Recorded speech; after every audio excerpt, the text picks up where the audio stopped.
Dear students, Restoration England from 1660 to 1688 and its impact on the social life is continued in this video. In video 1 and video 2, you had learnt what is meant by Restoration England, what are the evidences for restoration, and how that monarchy was different. The formation of the two political parties, the Whigs and the Tories, and the other important events that happened during the Restoration era. Now, in this video, you are going to learn about the two great calamities in the Restoration age. The Great Plague of 1665 and the Great Fire of 1666 were the two great disasters in the Restoration era. Both calamities changed the lives and the landscapes of the English people considerably. First, let us learn about the Great Plague of 1665. We all know that plague is an infectious disease that is caused by bacteria passing easily between humans. Here, the picture of a man was affected by plague. And here you can see carts which were loaded with the dead bodies which were taken to burial ground. This picture is not a meme. It describes the cruel character of the plague. Prayers in all the churches. Lord, have mercy on London. But look at the plague. It just stands happily with hands being spread out. It just calls people. It says, I follow. The humans, they start running on seeing the plague. They say, we fly. On seeing the running people, the others, those who want to protect themselves from the plague, they just stop them. They say, don't come near us. The people who are affected by the plague, they say, we die. What a pathetic situation it is. Look at the second picture. So many dead bodies. One by one is being buried. There is no space for normal life. Only sorrows, only sufferings, only cries. It reminds us of the problem that we have faced recently, especially the second wave of corona. Let us learn about this calamity in detail. The Great Plague of 1665 was not the first instance of the disease in London. In fact, it was the last of a series of outbreaks. The plague or the Black Death appeared in England suddenly in 1348. How it spread? Its germs were carried by fleas on black rats that came into the country on ships from abroad. That plague entered England from abroad. That plague was termed bubonic plague because it affected the people as a whole. It spread very fastly. So once that bubonic plague came into England, it took root and broke out constantly in different localities. It spread fast in towns and ports. When it attacked the people for the first time, it was very severe. The people had no immunity against it. Due to that epidemic, about a third to half of the contemporaries of Chaucer perished. And it visited England 3 times between 1348 and 1377. Just like Corona first wave, Corona second wave, Corona third wave, this plague also made 3 visitations to England. And because of that, there was a sharp drop in population. The population reduced. It wiped out not only ordinary people but also the monks in monasteries. Sometimes people left their own native villages, so the villages were deserted. The waves of the pandemic plague continued to harass the people throughout the reigns of the Yorks, the Lancastrians and the Tudors. In the reign of the Stuarts, it became rare, but when they occurred, the outbursts were violent. One such outbreak occurred in the middle of the celebrations of James I's accession. Another occurred when Charles I became the king. In 1636, there was a mild attack of the plague. Then there was no problem for 30 years. After a gap of that 30 years, a major plague swept the country in 1665.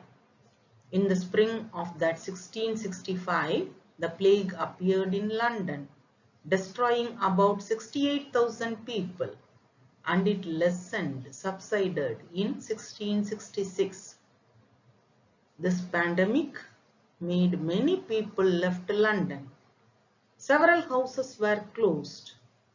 Many houses had a red cross painted on the door, which indicate that the plague was within. This was the last visitation of the bubonic plague.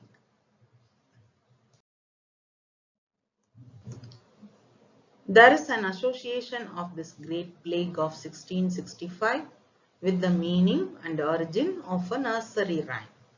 The favorite nursery rhyme of children, Ringa Ringa Roses, has a very unpleasant meaning and origin. It originated sometime during 1665 when the Great Plague was at its worst. The first line, Ringa Ringa Roses, refers to the reddish sores, that is wounds, that appeared on the skin as the result of infection. The second line, a packet full of poses, refers to the medicines that a victim had to take.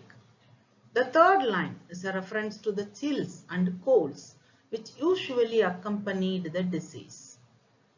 The death of the victim is indicated through the final fourth line, we all fall down. This association is a real surprise to us. Now let us move on to the second calamity in the Restoration Age, the Great Fire of 1666. It destroyed 80% of England's capital, that is London. See, the blazing fire. How it is burning. Let us see in detail now. The Great Fire of 1666 was the second disaster in the Restoration Age.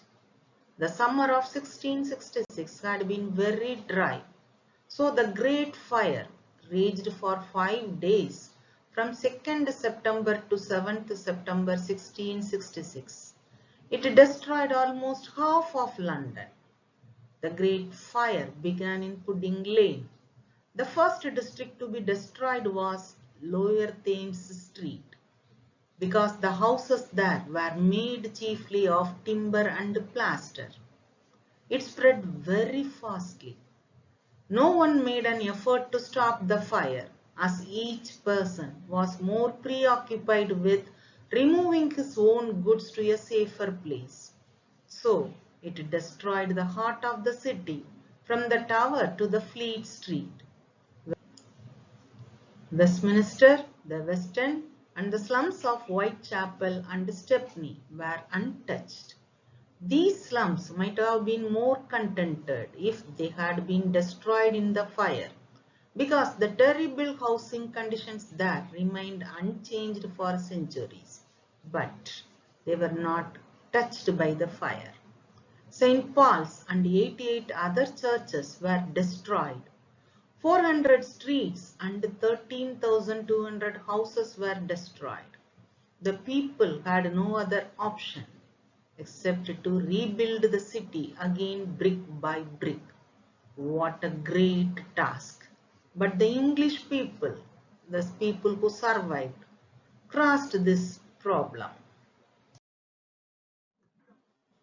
Samuel Pepys made a graphic account of the fire in his diary with the following words: "The churches, houses, and all on fire and flaming at once, and a horrid noise the flames made, and the cracking of houses at their ruin."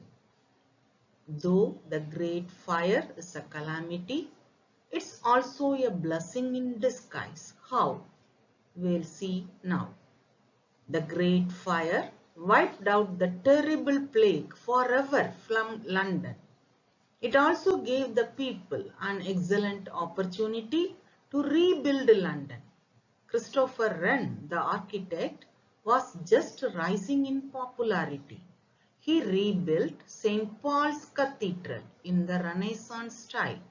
It took 35 years for the cathedral to be completed. He designed 50 other churches in London. He also did a lot of work at the two universities, Oxford and Cambridge. Houses were rebuilt with bricks by the merchants. Sanitation also improved in the city by the enforced rebuilding of so many ancient dwellings. London developed with better churches, better buildings, and better streets after the fire. Follow-up work is given here to assess your knowledge level and the outcome of your learning. Read the questions well, recollect what you have learned, identify the answers, organize the points, and prepare your answers.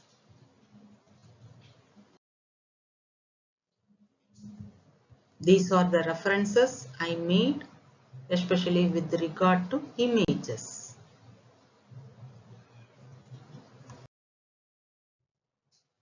Hope you had a nice learning. Thanks for watching this video.